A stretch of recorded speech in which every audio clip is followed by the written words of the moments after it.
الصلاة خير من النوم. ركعتا الفجر خير من الدنيا وما فيها.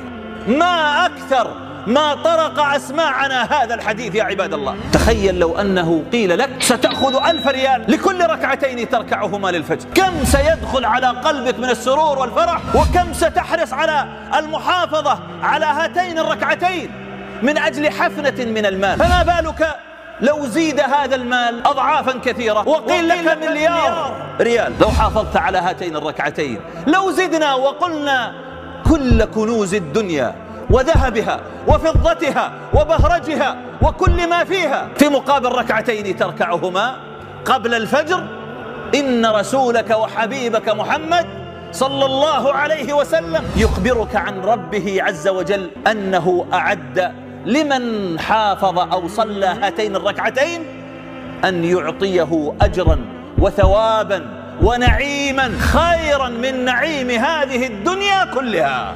هذا في شأن ركعتي الفجر، فكيف بالصلاة المفروضة؟